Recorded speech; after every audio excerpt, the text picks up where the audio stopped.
लेह, जहां कुछ दिन पहले हिंसक प्रदर्शनों ने हालात को बिगाड़ दिया था, अब धीरे धीरे वहां हालात सामान्य होने लगे हैं।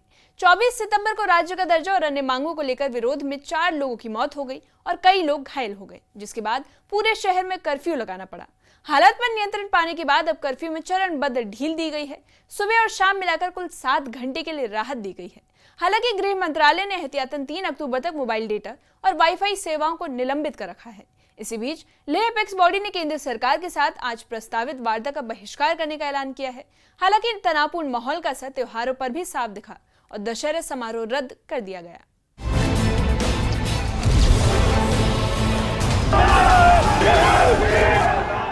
चौबीस सितंबर को लेह हिंसा में 4 लोगों की मौत और कई लोगों के घायल होने के बाद शहर में सन्नाटा पसर गया था। भीड़ ने पुलिस पर पथराव किया, सीआरपीएफ की गाड़ी में आग लगाई और बीजेपी ऑफिस को भी आग के हवाले कर दिया।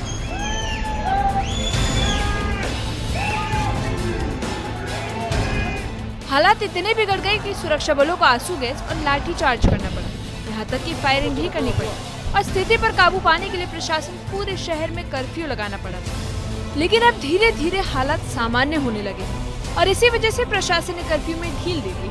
1 अक्टूबर को 2 चरणों में कुल 7 घंटे लोगों को राहत दी गई। हालांकि सुरक्षा बल अभी चौक चौराहों पर तैनात है। हालात भले ही सामान्य होते दिख रहे हैं, लेकिन इंटरनेट सेवाओं पर पाबंदी जारी है।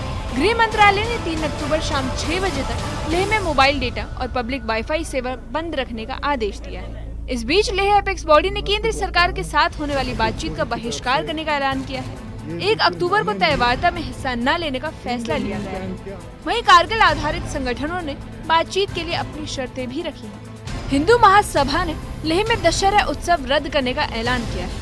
महासभा के अध्यक्ष बलबीर सिंह ने बताया कि मौजूदा हालत को देखते हुए ये फैसला लिया गया है। लेह में रहने वाले हिंदू परिवारों के साथ साथ यहाँ तैनात सेना और अर्धसैनिक बलों के जवान हर साल धूमधाम से सभी पर्व मनाते हैं, लेकिन इस बार दशहरे का आयोजन नहीं किया जाएगा। इस साल हम दशहरा नहीं मना रहे हैं क्योंकि जो लद्दाख में हादसा हुआ, पुलिस फायरिंग में जो लड़कों की देहांत हो गया, उसकी हम कड़ी निंदा करते हैं, कड़े शब्दों से उनका विरोध करते हैं। इसी कारण हम ये दशहरा नहीं मना रहे हैं। हम तो लद्दाख की जनता से यही अपील करना चाहते हैं कि शांति से ही इसका हल निकालिए और प्रशासन से हम ये रिक्वेस्ट करते हैं कि इस मसले को जल्दी से जल्दी जो भी इनकी लद्दाख की तरक्की के लिए, लद्दाख की बेहतरी के लिए जो हो सकता है वो जल्द से जल्द डिसीजन लें और इसका सॉल्यूशन निकालें।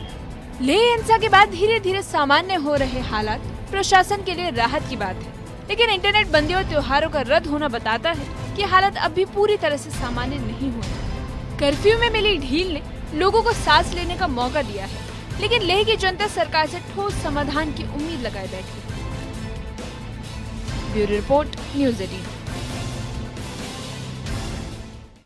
लेह में हालात भले ही काबू में दिख रहे हों, लेकिन माहौल अभी पूरी तरह से सामान्य नहीं हो पाए हैं।